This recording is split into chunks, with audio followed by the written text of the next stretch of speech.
بسم الله الرحمن الرحيم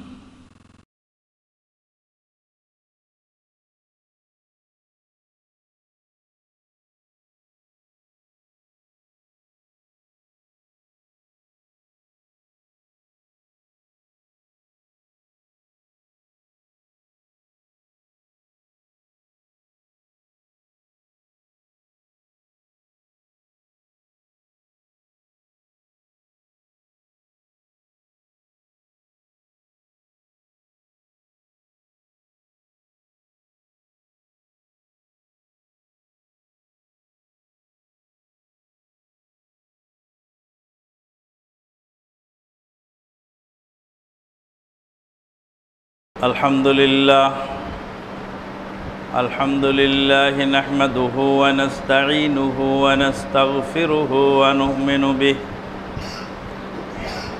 ونؤمن به ونتوكل عليه ونعوذ بالله من شرور أنفسنا ومن سيئات أعمالنا من يهده الله فلا مضل له ومن يضلل فلا هادي له وأشهد أن لا إله إلا الله وحده لا شريك له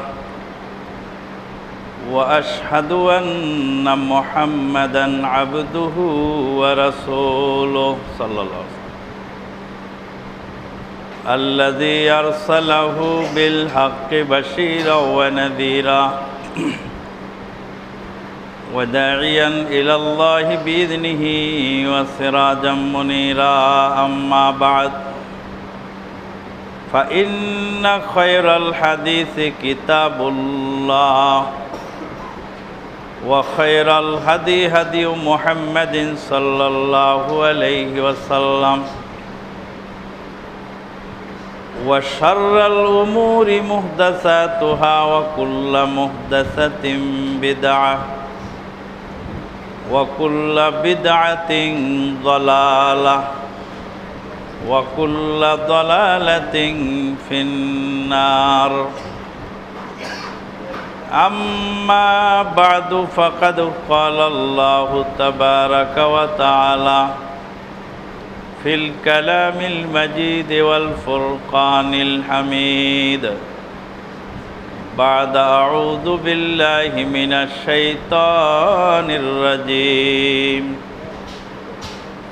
يا أيها الذين آمنوا اتقوا الله حق تقاته ولا تموتن إلا وأنتم مسلمون يا أيها الناس اتقوا ربكم الذي خلقكم من نفس واحدة وخلق منها زوجها وبث منهما رجالا كثيرا ونساء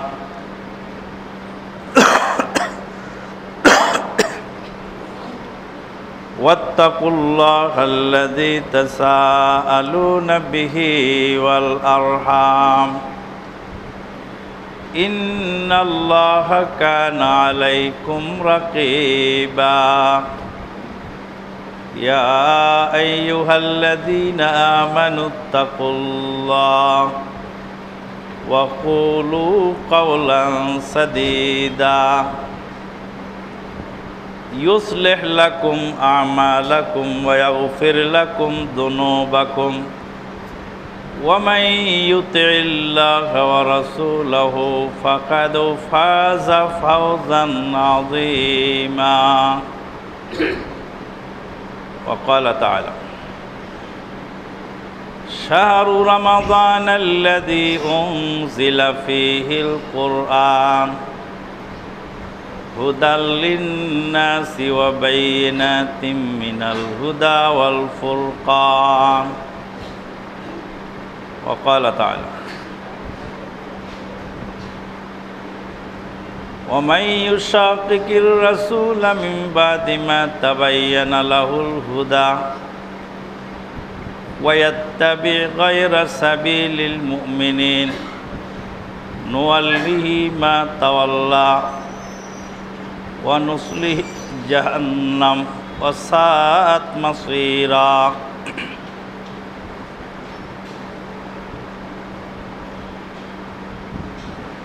وقال النبي الأمين صلى الله عليه وسلم من صام رمضان إيمانا واحتسابا غفر له ما تقدم من ذنبه إلى آخر الحديث أو كما قال عليه الصلاة والسلام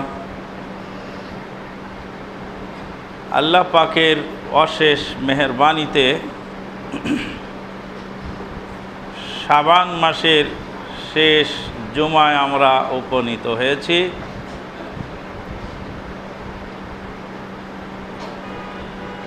আগামী কালই আশা করা যায়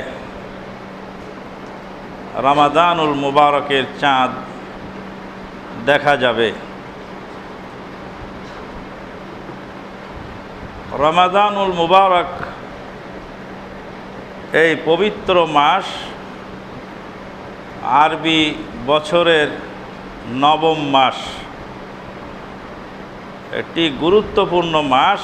এর ভিতরে অনেক অনন্য বৈশিষ্ট্য রয়েছে। সেই বৈশিষ্ট্যসমূহ থেকে আমরা কিভাবে ইবাদত বন্দেগী করে আমাদের আমলি জিন্দেগিকে সমৃদ্ধ করতে পারি, এই বিষয়ে আলোচনা হবে ইনশাআল্লাহ। তবে তার পূর্বে আর একটি জরুরি বিষয় নিয়ে আলোচনা করা দরকার, সেটা হলো চাঁদ দেখা, রুইয়াতুল হিলাল। চাঁদ দেখা নিয়ে ওটা জরুরি একটু আলোচনা হওয়া দরকার। যদিও ইতিপূর্বে বিভিন্নভাবে কিছু আলোকপাত হয়ে গেছে। জামালপুর বেলটিয়া কামিল মাদ্রাসার হেড মুহাদ্দিস দিনী ভাই কামারুজ্জামান বিন আব্দুল বারি এই মর্মে একখানা চমৎকার বই সংকলন করেছেন, নাম দিয়েছেন সারা বিশ্বে একই দিনে ঈদ ও সিয়াম পালনকারীদের ভ্রান্তি বিলাস। বইটা যাদের সংগ্রহে নেই তারা সংগ্রহ করে মনোযোগ দিয়ে পড়লে এর পূর্বে যে সমস্ত লেখনী বাজারে বিভ্রান্তি ছড়ানোর জন্য লেখা হয়েছে তার দাঁত ভাঙার জবাব এই বইয়ের মধ্যে এসেছে। সৌদি আরবের সাথে চাঁদ দেখে বাংলাদেশে সিয়াম পালন করতে হবে, এই স্লোগান সর্বপ্রথম কাদিয়ানিরা দেয়। কাদিয়ানিদের কাছ থেকে এই স্লোগান সর্বপ্রথম চাঁদপুর, বাংলাদেশের চাঁদপুরের কোনো এলাকা থেকে এই মতবাদ চালু হয়। কাদিয়ানিরা মুসলিম জাতির জীবনের জন্য একটা ক্যান্সার স্বরূপ। গোলাম মোহাম্মদ কাদিয়ানি যে নবী দাবি করেছিল, এই গোলাম মোহাম্মদকে সবচেয়ে বেশি ঘায়েল করেছিলেন যিনি, তার নাম সানাউল্লাহ অমৃতসরী রাহেমাহুল্লাহ। সানাউল্লাহ অমৃতসরী ছিলেন আহলে হাদিস আকীদায় বিশ্বাসী, আর সানাউল্লাহ পানিপথী ছিলেন হানাফি আকীদায় বিশ্বাসী। সানাউল্লাহ পানিপথী আর সানাউল্লাহ অমৃতসরী। তো ইতিহাস বিকৃতি করে এরা সানাউল্লাহ অমৃতসরীর নামকে সানাউল্লাহ পানিপথী বানানো হয়েছে। কারণ কাদিয়ানীদেরকে তারা সহযোগিতা করছে, কিন্তু কাদিয়ানীদের বিরুদ্ধে সর্বপ্রথম যারা লেখনী বক্তব্যের মাধ্যমে কাদিয়ানীকে প্রতিহত করো, এ পদক্ষেপ যারা নিয়েছেন তারা হলেন আহলুল হাদিস। এই দেশ থেকে ব্রিটিশ খেদাও আন্দোলন আহলে হাদিসদের দ্বারাই হয়েছিল। মাঝহাবিরা ব্রিটিশ খেদাও আন্দোলন করেনি, ওরা কোনোদিন রক্ত দিতে জানে না, হালুয়া রুটি খাওয়া লোক তারা, হালুয়া রুটি খাওয়ার ফতুয়া তাদের, কাজেই রক্ত দেওয়ার ইতিহাস তাদের নেই। রক্ত যেখানে যতটুকু ঝরেছে সব আহলে হাদিসদের এই ব্রিটিশকে খেদানোর জন্য। তো যাই হোক, ব্রিটিশকে তাড়ানোর পিছনে আহলে হাদিসদের অবদান ছিল বেশি, আর আহলে হাদিসদের কারণেই ব্রিটিশরা এদেশ ছাড়তে বাধ্য হয়েছে, যারই ফলশ্রুতিতে ব্রিটিশ এখান থেকে যাওয়ার সময় কতগুলি সমস্যা সৃষ্টি করে যায়। তার ভিতরে এক নাম্বার সমস্যা হলো গোলাম মোহাম্মদ কাদিয়ানীকে টাকা দিয়ে নবুয়ত দাবি করার জন্য উস্কানি দিয়ে যায়। আর কাদিয়ানীদেরকে আহলে হাদিসের লেবাস পরিয়ে দেয়। কেন? কারণ হলো যে কাদিয়ানীদের আহলে হাদিসের লেবাস পরিয়ে দিলে মানুষ আহলে হাদিসদেরকে কাদিয়ানী মনে করবে। কাদিয়ানীরা জোরে আমিন বলে, কাদিয়ানীরা জোরে আমিন বলে। কাদিয়ানীরা একসঙ্গে 3 তালাক দিলে 1 তালাক বলে গণ্য করে। কাদিয়ানীদের বাহ্যিক অনেক আমলের সাথে আমাদের আমলের মিল আছে, যার ফলে আমাদেরকে অনেকেই কাদিয়ানীও বলে থাকে। আর এর কারণ হলো এই যে কাদিয়ানীকে আহলে হাদিসের লেবাস পরিয়ে দিলে তাহলে আহলে হাদিসদেরকে মানুষ কাদিয়ানী মনে করবে। যাই হোক, তো কাদিয়ানীরা সর্বপ্রথম এটা চালু করলো, এই সারা বিশ্বে সৌদি আরবের সাথে মিল রেখে ঈদ এবং সিয়াম পালন করতে। যদি এতটুকু বলতো যে পৃথিবীর যে কোনো দেশে আগে চাঁদ দেখা যাবে, সেই দেশের চাঁদ দেখা অনুযায়ী আমরা সিয়াম পালন করব, তাও তো কোনো মতো একটু ধোপে টিকানো যেত। কিন্তু বলছে সৌদি আরবে চাঁদ দেখা গেলে সেখানে তার সাথে আমাদেরকে করতে হবে। এখন সৌদি আরবের পশ্চিমে যারা আছে, বলতে বলতে একজন যুবক বলছেন সৌদি আরবের পশ্চিমে কোনো, সৌদি আরবের আগে কোনো দেশে চাঁদ ওঠে নাই। এ তো 2-3 বছর আগের ঘটনা। সর্বপ্রথম চাঁদ দেখা গেল আমেরিকার আল আসকা শহরে, সৌদি আরবেরও একদিন আগে দেখা গেল। মরক্কোতে তো অনেক সময়ই চাঁদ সৌদি আরবের আগে দেখা যায়। মরক্কো হলো আটলান্টিকের পারে, আটলান্টিকের ওপারে যারা আছে তারা অনেক সময় আগে দেখে সৌদি আরবের আগে। তাহলে সৌদি আরবের আগে যিনি চাঁদ দেখবেন তিনিও একদিন অপেক্ষা করবেন, আর যারা দেখেনি তারাও একদিন আগায়ে নিবে। কিম্ভূত কিমাকার, এই কথা যারা বলে তারা হলো মূর্খ মানুষ। মূর্খ মানুষরা এই কথা বলে, যাদের কোরআন হাদিসের গভীর জ্ঞান আছে তারা এগুলি বলে না। আর কিছু কিছু আলেমদের কথাকে কাটছাঁট করে কাটপিস বানিয়ে আগে গুড়া ছাঁটাই করে দিয়ে বলে অমুক আলেম সমর্থন দিয়েছে, পরে তাকে জিজ্ঞেস করা যায় না তো তিনি বলেছেন নেগেটিভ, ওটাকে পজিটিভ বানিয়ে দিয়েছে। আল্লাহ পাক বলছেন আউযু বিল্লাহি মিনাশ শাইতানির রাজিম ইয়াসআলুনাকা আনিল আহিল্লা কুল হিয়া মাওয়াকিতু লিন-নাস। আল্লাহ পাক বলছেন হে নবী, আপনাকে জিজ্ঞেস করা হবে নতুন চাঁদ সমূহ সম্পর্কে। কোরআনের আয়াতটা একটু ভালো করে বোঝার চেষ্টা করেন। হেলালুন শব্দের অর্থ হলো চাঁদ, নতুন চাঁদ। প্রথম চাঁদ যেটা দেখা যায় ওই চাঁদকে বলা হয় হেলাল আরবিতে। পূর্ণিমার চাঁদকে বলা হয় বাদর, আর অন্যান্য চাঁদকে বলা হয় কামার। স্বাভাবিক চাঁদকে কামার বলা হয়, আর নব উদিত নতুন চাঁদকে বলা হয় হেলাল, আর পূর্ণিমার চাঁদকে বলা হয় বাদার। আল্লাহ বলছেন, হে নবী, আপনাকে নতুন চাঁদ সমূহ সম্পর্কে জিজ্ঞেস করা হবে। নতুন চাঁদ যদি সারা বিশ্বে একটা হবে, তা আল্লাহ বহু বচন ব্যবহার করলেন কেন হুজুর? আল্লাহ যে বললেন ইয়াস আলুনাকা আনিল আহিল্লাহ, নতুন চাঁদ সমূহ সম্পর্কে জিজ্ঞেস করা হবে। তখন হয়তো আপনি বলতে পারেন যে 12 মাসে 12 বার নতুন চাঁদ দেখা যায়, তাই 12 মাসের 12টা নতুন চাঁদকে বহু বচন ব্যবহার করা হয়েছে।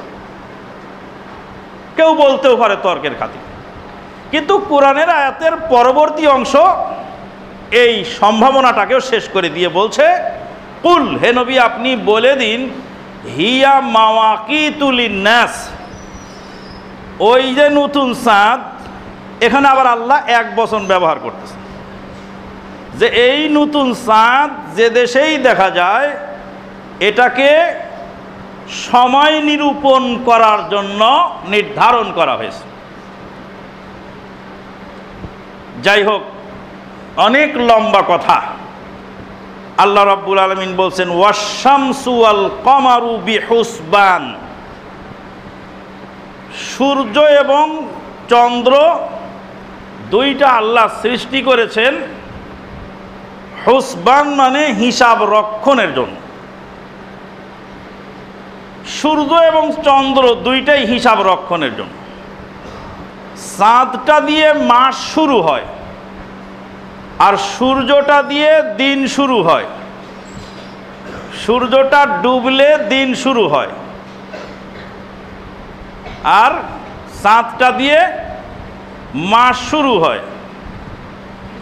ঘড়ির মধ্যে 3টা কাঁটা আছে, একটা হলো ঘন্টার কাঁটা, আর একটা হলো মিনিটের কাঁটা, আর একটা হলো সেকেন্ডের কাঁটা। সেকেন্ডের কাঁটা আপাতত রাখলাম, ঘন্টার মিনিট দুইটা ধরে নিই। ঘন্টার কাঁটা দিয়ে আমি ধরবো যে কয় ঘন্টা হলো। ঘন্টার কাঁটাটা এখন 1টার কাছাকাছি। এখন ঘন্টার কাঁটা দেখা হয়ে গেছে যে 1টার ঘরে ঘন্টার কাঁটা আছে, একটু আগে বা পরে। এখন 1টা বেজে কিছু বাড়লো না 1টা বাজার কিছু কম আছে, কতটুকু কম আছে এইটুকু যাচাই করার জন্য এবার মিনিটের কাঁটার দিক তাকান লাগবে। মিনিটের কাঁটার দিকে তাকিয়ে এবার দেখতে পাচ্ছি মিনিটের কাঁটা 9 নম্বর ঘরে আছে, 9-এর ঘরে আছে। তার মানে 1টা বাজতে আরো 15 মিনিট এখন বাকি। তাহলে ঘন্টার কাঁটা দেখলেই টাইম নিরূপণ করা যায় না, মিনিটের কাঁটাটাও লাগে যে 1টা বেজে বেড়ে গেল না 1টা বাজার কিছু কম আছে। চাঁদ উঠলে রমাদান মাস শুরু হয়, চাঁদের দ্বারা মাস শুরু হয়, কিন্তু দিন শুরু হয় সূর্যের দ্বারা। সূর্য ডুবে গেলে রমাদান মাসের দিন শেষ হয়। চাঁদ তো উঠলো বা চাঁদ তো ডুবলো, চাঁদ উঠলো বা চাঁদ ডুবলো, কিন্তু সূর্য উঠলো না সূর্য ডুবলো এটাও দেখার বিষয় আছে। এবার একটু সহজে বোঝেন যে আজকে রমাদানের শেষ দিন, রমাদান মাসের আজকে শেষ দিন, মনে করুন আজকে শেষ রোজা, ঢাকার সূর্য ডুবে গেল, রমাদান মাস শেষ ঢাকায়। চাঁপাইনবাবগঞ্জের সূর্য এখনো 7-8 মিনিট বা কয় মিনিট বাকি আছে। চাঁপাইনবাবগঞ্জের রমাদান মাসের কিছু অংশ এখনো বাকি আছে। আরে রমাদান মাস চাঁপাইতে এখনো শেষ হয়নি, বেলাটা ডুবলে আজকের শেষ দিন, তারপরে শেষ হবে। আর পশ্চিম বাংলায়, তারপরে পাকিস্তানে, আফগানিস্তানে, ইরাক, ইরানে, জাজিরাতুল আরবে, ওরা আফ্রিকার ভূখণ্ড, মিশর, Morocco, Algeria, London, America, Australia, Japan, আবার পূর্ব দিক থেকে আবার শুরু হবে। তার মানে রমাদান মাসটা তো একসাথে শেষ হচ্ছে না কোথাও। রমাদান মাসটা একসাথে শেষ হয়নি। চট করে বলে দিলাম যে একদিনেই তো শেষ হলো, কিন্তু একসাথে তো শেষ হয়নি। আমার রমাদান শেষ হয়ে গেছে, কিন্তু ওর রমাদান এখনো কিছু অংশ আছে। জিলহজ মাসের 13 তারিখ পর্যন্ত কুরবানি করা বৈধ। জিলহজ মাসের 13 তারিখে যখন চিটাগাঙে সূর্য ডুবে গেল, চিটাগাঙের কোনো মুসলিম ওই বৎসর আর কুরবানি করতে পারবে না। সুদীর্ঘ 1 বছর অপেক্ষা করতে হবে কুরবানি করার জন্য। জিলহজ মাসের 13 তারিখ চিটাগাঙের সূর্য ডুবে গেছে, কিন্তু তখনও চাঁপাইনবাবগঞ্জের সূর্য জেগে আছে। অতএব জিলহজ মাসের 13 তারিখ চাঁপাইনবাবগঞ্জে শেষ হয় নাই। চাঁপাইনবাবগঞ্জের মুসলিম ওই বছরই কুরবানি করতে পারবে। কয়েকটা মিনিটের সূর্য ডুবার ব্যবধানের কারণে, মাত্র কয়েকটা মিনিটের সূর্য ডুবার ব্যবধানের কারণে চিটাগাংওয়ালার সূর্য আগে ডুবার কারণে ওর ওই বছরের কুরবানি নাই, 1 বছর পরে আবার কুরবানি করতে হবে। আর চাঁপাইনবাবগঞ্জের সূর্য কয়েক মিনিট পরে ডুবার কারণে ওই বছর তার কুরবানি করা বৈধ হলো। কয়েক মিনিটের ব্যবধানে 1 বছরের ডিফারেন্স হয়ে গেল। তারপরে যারা দলিল দিচ্ছে তাদের প্রথম দলিলই হলো এটা যে ওখানকার চেয়ে এখানে 3 ঘন্টা ব্যবধান, 3 ঘন্টার কারণে একদিন কম বেশ হবে কেন? প্রথম যুক্তি খণ্ডিত হয়ে গেল যে কয়েক মিনিটের ব্যবধানে 1 বছরের ব্যবধান। প্রত্যেকটা ইবাদত যদি এইভাবে আপনি হিসাব করেন, তাহলে আশ্চর্য হয়ে যাবেন যে প্রত্যেকটা ইবাদত কিভাবে তারতম্য হয়ে যাচ্ছে। একই বাড়িতে 2টা বাচ্চা জন্ম নিয়েছে একই দিনে। আজকে জুমার দিন 2টা বাচ্চা একসঙ্গে জন্ম নিয়েছে একই বাড়িতে। এক বাচ্চা বেলা ডুবার 1 মিনিট আগে, আর এক বাচ্চা বেলা ডুবার 1 মিনিট পরে। যেই বাচ্চা বেলা ডুবার 1 মিনিট আগে জন্ম নিয়েছে সেই বাচ্চাটা শুক্রবারের দিনটা পেয়ে গেছে। ওর জন্মদিন হলো শুক্রবার। শুক্র, শনি, রবি, সোম, মঙ্গল, বুধ, বৃহস্পতি, আগামী বৃহস্পতিবারে ওর আকিকা হবে। আর ওই বাড়িতেই আর একটা বাচ্চা জন্ম নিছে বেলা ডুবার 1 মিনিট পরে। ওই বাচ্চাটা শুক্রবারের দিন পায় নাই, শুক্রবার পার হওয়ার পরে শনিবারের রাত শুরু হওয়ার পরে সে জন্ম নিয়েছে। ওর জন্মদিন হলো শনিবার। শনি, রবি, সোম, মঙ্গল, বুধ, বৃহস্পতি, শুক্র, আগামী শুক্রবার তার আকিকা হবে। একই বাড়িতে 2টা বাচ্চা জন্মগ্রহণ করলো। সূর্য ডুবার আগে 1 মিনিট আগে একটা জন্ম নিল, সূর্য ডুবার পরে 1 মিনিট পরে জন্ম নিল। এই 2 বাচ্চার আকিকা 2 দিনে হবে। একদিন আগা পাছা হয়ে গেল মাত্র 2 মিনিট 3 মিনিটের ব্যবধানের কারণে। এরই নাম হলো ইবাদত। আল্লাহ পাক বলছেন ওয়াশ-শামসু ওয়াল কামারু বিহুসবান, চন্দ্র এবং সূর্য হিসাবের জন্য আল্লাহ পাক দিয়েছেন। দ্বিতীয়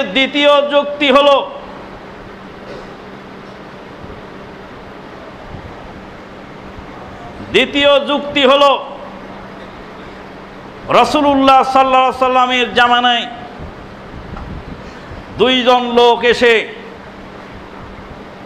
মদিনায় জানালেন যে আমরা গতকাল চাঁদ দেখেছিলাম। রাসূলুল্লাহ সাল্লাম বললেন তোমরা সিয়াম ভঙ্গ করে ফেলো। 2 জন বেদুইন এসে সাক্ষ্য দিলেন যে আমরা গতকাল চাঁদ দেখেছিলাম। বলতে বলতে বলতে বলতে বলনেওয়ালা বলে যে 2টা লোক ইয়ামান থেকে এসেছিল। রাসূলুল্লাহ সাল্লামের জামানায় আগের দিন চাঁদ দেখে ইয়ামান থেকে যদি 2 জন লোক মদিনায় খবর দিতে আসে কতদিন লাগবে? ইয়ামান থেকে কোনো লোক, রাসূলুল্লাহ সাল্লামের জামানায় তখন তো আর এরোপ্লেন ছিল না, উড়োজাহাজ থাকলেও তো কয়েক ঘন্টার সময়ের দরকার।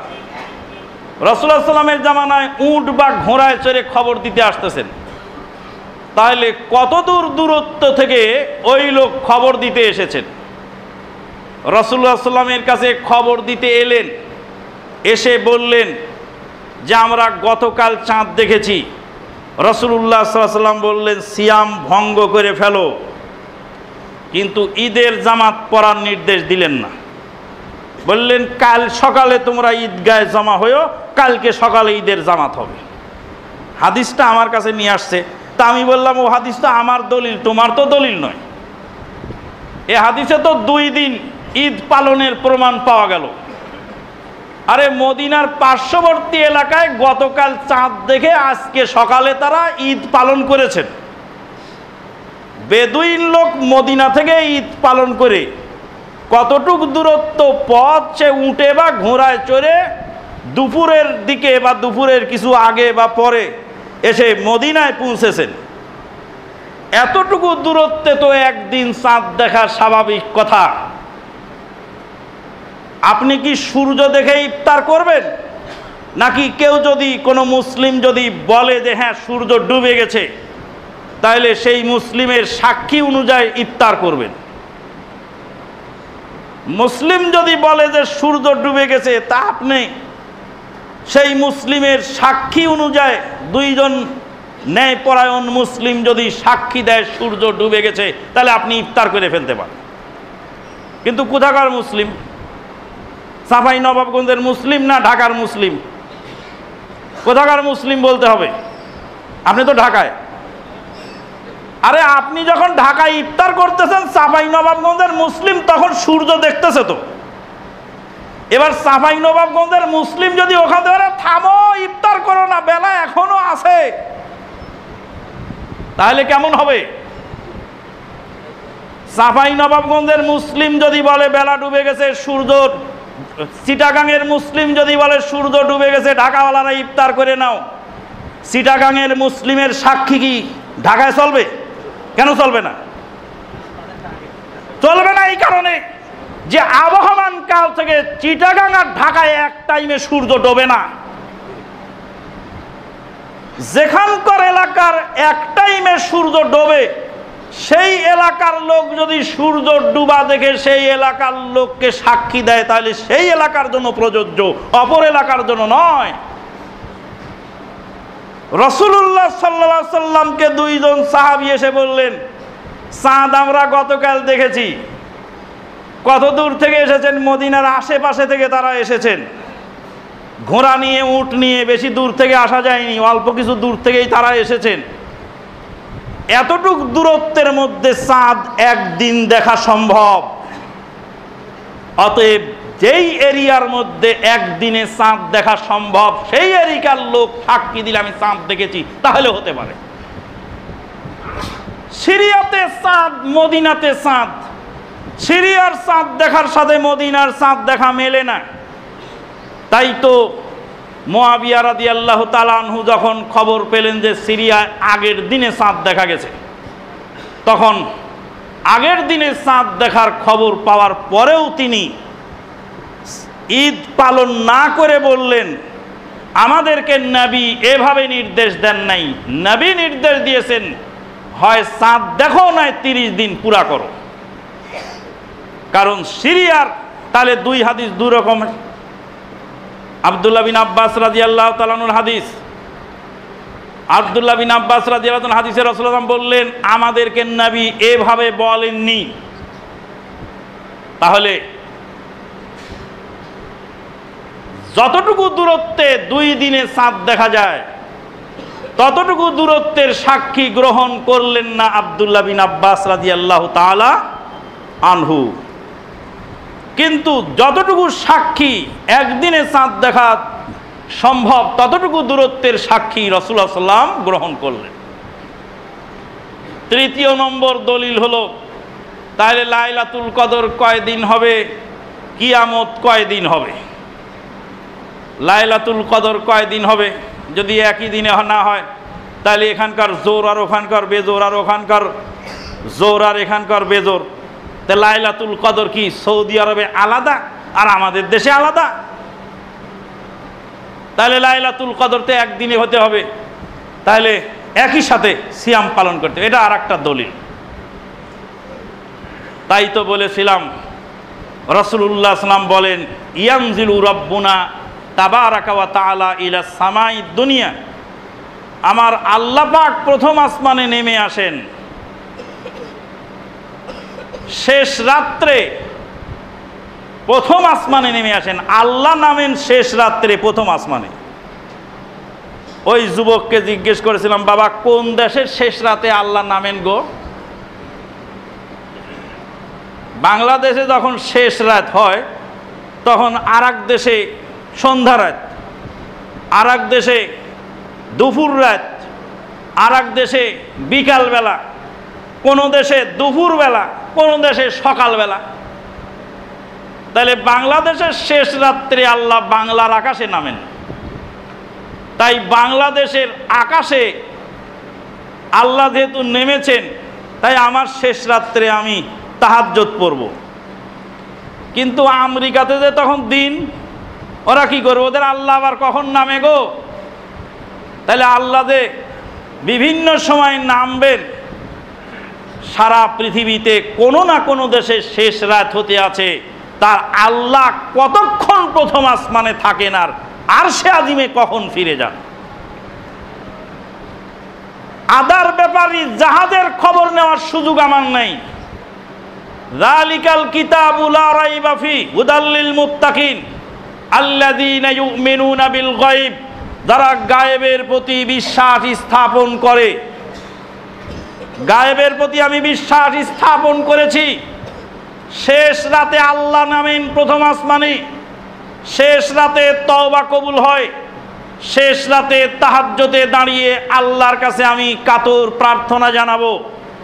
আমার দেশের শেষ রাতে আমি আল্লাহর কাছে প্রার্থনা জানাবো কোন দেশে দুপুরবেলা আর কোন দেশে সকালবেলা, ওইটা গবেষণা করার সময় আমার নাই।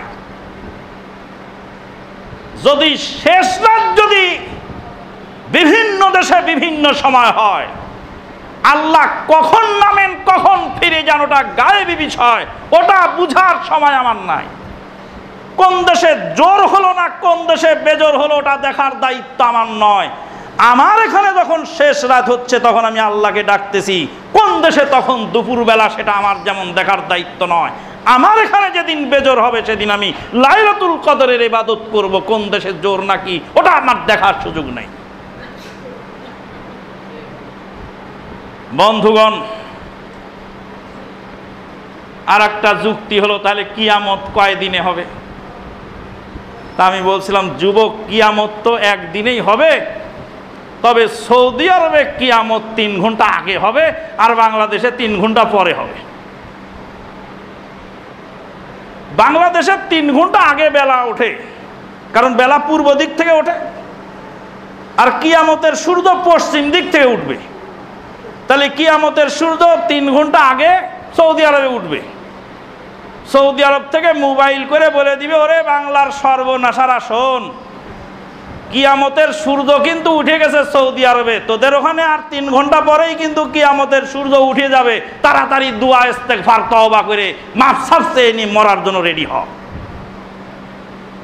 ও যুবক, কিয়ামতের সূর্য কি একসাথে উঠবে নাকি সৌদি আরব আর বাংলাদেশে 3 ঘন্টা ডিফারেন্স হবে?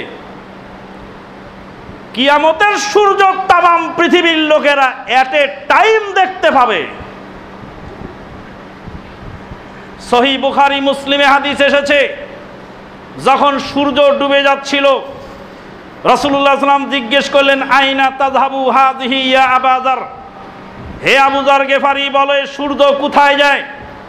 আবু যার গেফারি রাদিয়াল্লাহু তাআলা বলেন, সূর্য কোথায় যায় আল্লাহ এবং তার রাসূল ভালো জানেন। রাসূলুল্লাহ সাল্লাল্লাহু আলাইহি ওয়াসাল্লাম বললেন, তাযহাবু হাযিহি ওয়া তাসজুদু তাহতা আরশির রহমান, এই সূর্য আল্লাহর আরশের তলায় গিয়ে সেজদায় লিপ্ত হয়। ওয়া তাস্তাযিনা, আল্লাহর কাছে অনুমতি চায়। ফালা তুযানা লাহা, অনুমতি দেওয়া হয় না। ফায়ুযানা লাহা, তাকে অনুমতি দেওয়া হয়। ওয়ায়ুশিকু আন তাসজুদা ওয়া তাস্তাযিনা ফালা তুযানা লাহা, সেদিন বেশি দূরে নয় হে আবু যর, এই সূর্য একদিন রাতের বেলায় আল্লাহর আরশের তলায় সেজদায় লিপ্ত হবে। আল্লাহর কাছে অনুমতি চাবে, আল্লাহ অনুমতি দেবেন না, রাত লম্বা হয়ে যাবে। দীর্ঘ রাত পেরিয়ে যাওয়ার পরে আল্লাহ সূর্যকে বলবেন, এর যেই ফিরে যাও মিন হাইসু জিতি, যেখান থেকে এসেছিলে, পশ্চিম আকাশ থেকে তুমি ডুবে পশ্চিম আকাশ থেকে এসেছিলে, পশ্চিম আকাশে ফিরে যাও। হাত্তা তাতলু আমি মাগরিবেহা, তখন পশ্চিম আকাশে সূর্য উদিত হবে, তামাম পৃথিবীর মানুষ এট এ টাইম কিয়ামতের সূর্য দেখতে পাবে। এগুলি হলো গায়েবী বিষয়। ডক্টর মরিস বুকাইলি বলছেন যে সূর্যটা সবসময় ঘুরতেই আছে। সূর্য আবার আল্লাহর আরশের পায়ের তলায় সেজদা করে, কখনো আমরা তো দেখি না। ডক্টর মরিস বুকাইলিকে আমরা বেঁচে থাকলে আমরা বলতে পারতাম, ডক্টর মরিস বুকাইলি সাহেব, এত গবেষণা আপনার লাগবে না। আল্লাহ বলছেন ওয়াশ-শামসু ওয়াল কামারু বিহুসবান ওয়ান নাজমু ওয়াশ-শাজারু ইয়াসজুদান। ছোট গাছ আর বড় গাছ আল্লাহকে সেজদা করে। ছোট গাছ কখন সেজদা করে, বড় গাছ কখন সেজদা করে, সেজদা আমরা দেখি না।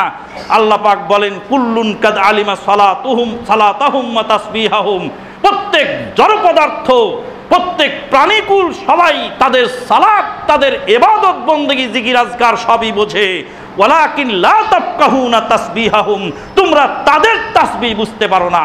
পাথর আল্লাহর তাসবিহ বর্ণনা করে, গাছ আল্লাহর তাসবিহ বর্ণনা করে, মেঘমালা আল্লাহর তাসবিহ বর্ণনা করে, পানি আল্লাহর তাসবিহ বর্ণনা করে, জামাদাত ও নাবাদাত, বৃক্ষদীয় পয়োধি, জলধি তরঙ্গ আল্লাহর শুকরিয়া আদায় করে, তাসবিহ বর্ণনা করে। আকাশ বাতাস নিহারিকা পুঞ্জ আলো বাতাস জীবজীবাণু কীটকীটাণু সব কিছু, গ্যালাক্সি পরিবারের সকল সদস্য মণ্ডলী বিন্দু সবাই আল্লাহর তাসবিহ বর্ণনা করে। ওটা বুঝার ক্ষমতা তোমার নাই, ওটা বুঝার দায়িত্ব তোমার নয়। এত তর্ক কেন, এত বাহাস কেন যে কিয়ামত কয়দিনে হবে, লাইলাতুল কদর কয়দিনে হবে, 3 ঘন্টা না 2 ঘন্টা, 9 ঘন্টা না 6 ঘন্টা, এত কথা কে তোমাকে শিখিয়েছে? তুমি কাদিয়ানীদের ভেজাল ট্যাবলেট খেয়ে তুমি মুসলমানদের ইবাদত নষ্ট করার কাজে লিপ্ত হয়েছ। বন্ধুগণ, চাঁদ দেখা সম্পর্কে আল্লামা পাকিস্তানের মুফতি আল্লামা শফি রাহিমাহুল্লাহ একটা বই লিখেছেন, রুইয়াতুল হেলাল, চাঁদ দেখা। ইসলামিক ফাউন্ডেশন বইটা বঙ্গানুবাদ করে প্রিন্ট করে ছেপে দিয়েছে। মুফতি মোহাম্মদ শফি রাহিমাহুল্লাহ পাকিস্তানের, তিনি বলছেন রাসূলুল্লাহ সাল্লাম বললেন, যদি মেঘে চাঁদ ঢাকা পড়ে তাহলে তোমরা শাবান মাসের 30 পুরা করে তারপরে সিয়াম রেখে দাও। যদি চাঁদ মেঘে ঢাকা পড়ে, আকাশ যদি মেঘাচ্ছন্ন হয়, মুফতি মোহাম্মদ শফি সাহেব বলছেন যে মেঘের উপরে গিয়ে বিমান নিয়ে চাঁদ দেখার দায়িত্ব তোমার নয়। কারণ আল্লাহর নবী বলছেন মেঘে যদি ঢাকা পড়ে, ঢাকা পড়ে কোন জিনিস? যে জিনিস আছে সেটা তো ঢাকা পড়ে নাকি? না, না থাকতেই ঢাকা পড়ে। চাঁদ আকাশে উদিত হওয়ার পরে যদি মেঘে ঢাকা পড়ে, নাকি চাঁদ যদি উদিত হওয়ার আগেই মেঘে ঢাকলো? মেঘে যদি ঢাকে তখন কি ঢাকে? আকাশ ঢাকে না চাঁদ ঢাকে? চাঁদ যদি মেঘে ঢাকা পড়ে তাহলে তুমি শাবান মাসের 30 পুরা করে সিয়াম পালন করে। কথার মানে হলো এই যে চাঁদ যদি উঠেও থাকে আর মেঘের কারণে তুমি দেখতে না পাও, তাহলে সেই অবস্থায় তুমি 30 দিন পুরা করো। এরই নাম হলো ইসলামী শরীয়ত, আর এরই নাম হলো ইবাদত। বন্ধুগণ, চাঁদ দেখার এই প্রসঙ্গে আরো অনেক কথা আছে যেগুলি জুমার খুতবায় বলা সম্ভব নয়। কথাগুলি বললাম, হয়তো আপনারা অনেক জানা কথাই আবার নতুন করে শুনলেন। কিন্তু তামাম বিশ্বের এই বিভ্রান্ত যুবকদের জন্য আজকের এই খুতবাটা হয়তো তাদের সংশয় নিরসনে কোনো উপকার হলে আল্লাহ পাক হয়তো এর ভিতরে কোনো কল্যাণ রাখবেন।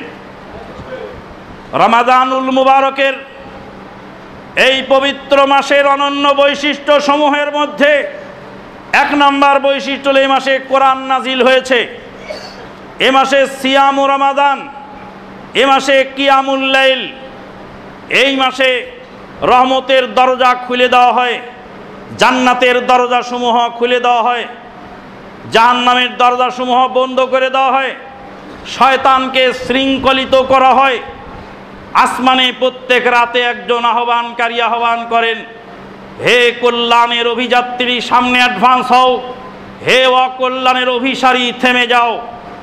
এই মাসে প্রত্যেক রাত্রিতে মানুষকে ক্ষমা করে দেওয়া হয়। এই মাসের মধ্যে রয়েছে লাইলাতুল কদর, এই মাসের মধ্যে রয়েছে সিয়ামে রমাদান, কিয়ামুল লাইল, এই মাসের মধ্যে রয়েছে ইতিকাফ, এই মাসের মধ্যে রয়েছে তাফতিরুস সায়েম, রোজাদারকে ইফতার করানো, এই মাসে রয়েছে কোরআন তেলাওয়াত, এই মাসে রয়েছে জিকির আজকার ইবাদত বন্দেগী, এই মাসে রয়েছে লাইলাতুল কদর, এই মাসে রয়েছে কোরআন চর্চা, এই মাসে রয়েছে দান ও সাদাকা। এই সমস্ত ইবাদত বন্দেগী আমরা আগে থেকেই করে নেব রমাদানুল মুবারক আসার আগেই।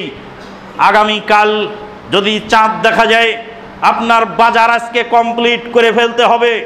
আপনার বাড়িতে কত কেজি পেঁয়াজ লাগবে এক মাসে, কতটি চাল ডাল নুন তেল লাগবে, ওইটা কিনে ম্যাডামের হাতে দিয়ে বলবেন, ম্যাডাম এই রমাদানের এক মাস আমাকে আর ডিস্টার্ব করো না, আমি বাজারে যেতে পারবো না, এই এক মাস আমি আল্লাহর ইবাদতের ভিতরে কাজে ব্যয় করতে চাই। আমাদের ইবাদতকে ছিনতাই করার জন্য ইবলিস শয়তান যেভাবে ওত পেতে বসে আছে, ইবাদতকে নষ্ট করার জন্য সকাল থেকে দুপুর পর্যন্ত আপনি আমি বাজার করলাম, জোহরের জামাতটা ছুটে গেল শুধু বাজার আনতে আনতে। আমার স্ত্রী, আমার মেয়ে এবং পুত্রবধূ মিলে জোহরের সালাত পড়ে শুরু করলো ইফতারি বানাতে, ইফতারি বানাতে বানাতে বানাতে বানাতে মাগরিবের আজান দিয়ে ফেললো, তারপরে ইফতারি বানানো শেষ হলো না। আসরের জামাত তাদের ছুটলো, মাগরিবের ইফতারি তাদের ছুটলো, তারপরে মাগরিবের সময় ইফতারি খাওয়া শুরু হলো, ভুরি ভোজন। ভুরি ভোজন করতে করতে মাগরিবের জামাত ছুটলো, তারপরে কোনো মতো একটু কাজ হই, খানিক পরে উঠে হয়তো সালাত আদায় করে নেব, তারপরে এশার জামাতটাও ছুটলো। শয়তান আমাকে আপনাকে গ্রাস করেছে এইভাবে। সালাফে সালেহিন বোন ঈদ আসার আগেই, রমাদান আসার আগেই তাদের খাবারকে সীমিত করে ফেলতেন। পকেটের মধ্যে একটা খেজুর থাকবে, আর না হয় এক ঢোক পানি থাকবে, ওই একটা খেজুর দিয়ে সামান্য কিছু ইফতারি দিয়ে কোনো মতো পেটকে জামিন দিয়ে এক মাস চলবে। এই এক মাসের খাবারের পরিমাণ হবে কম, বাজারে যাওয়ার পরিমাণ হবে কম, অন্যান্য কাজের পরিমাণ হবে কম, মসজিদে আনাগোনা হবে বেশি, পরিবারের সাথে সময় কাটানো হবে কম, বাড়িঘরের সময় কাটানো হবে কম, দোকানপাটের সময় কাটানো হবে কম, মসজিদের সাথে সময় বৃদ্ধি করে এই কল্যাণের মৌসুমকে কাজে লাগাতে হবে। বাড়িতে সর্বনাশী স্ত্রী যদি থাকে, সর্বনাশী স্ত্রীর কারণে আমার বাড়ির ইবাদত বন্দেগী নষ্ট হয়ে যেতে পারে। নবীর বাড়ির আয়েশা সিদ্দিকা রাদিয়াল্লাহু তাআলা আনহা নবী সাল্লাল্লাহু আলাইহি সাল্লামকে বললেন, হে আল্লাহর নবী, লাইলাতুল কদরের রাত্রিতে আমি কোন দোয়া পড়ব? উরওয়া বিন জুবায়ের বলছেন, আমার খালাম্মা 9 বছর বয়সে আল্লাহর নবীর ঘরে গেছিলেন, 18 বছর ভরা যৌবনে বিধবা হয়েছিলেন, 18 বছর বয়সে নবী সাল্লাল্লাহু আলাইহি সাল্লাম আমার খালাম্মার বুকে মাথা রেখে শেষ নিঃশ্বাস ত্যাগ করলেন। আল্লাহর নবীর তিরোধানের 50 বছর যাবৎ এই মহীয় শিরোমণি মদিনার মাটিতে বেঁচেছিলেন। 68 বছর বয়সে তাকে মদিনার বাকিউল গারকাদে সমাধিস্থ করা হলো। খালাম্মার মুখে শুনেছিলাম, খালাম্মা বলছিলেন, ভাগিনা মাসের পর মাস চলে যেত, নবীর বাড়ির চুলায় আগুন জ্বলতো না। রাইনাল হিলাল সুম্মাল হিলাল সুম্মাল হিলাল, হে ভাগিনা আমরা একটা চাঁদ দেখলাম, তারপর আরেক চাঁদ দেখলাম, তারপর আরেক চাঁদ দেখলাম, পরপর 3 চাঁদ দেখলাম। ভাগিনাই 3 চাঁদ পার হয়ে গেল, কিন্তু নবীর বাড়ির চুলায় আগুন জ্বলে নাই। আমাদের এই 2 মাসের খাবার ছিল আসওয়াদাইন, 2টা কালো জিনিস, এক কালো পানি আর এক কালো খেজুর। খেজুর আর পানি খেয়ে নবীর পরিবার জীবন যাপন করেছিলেন।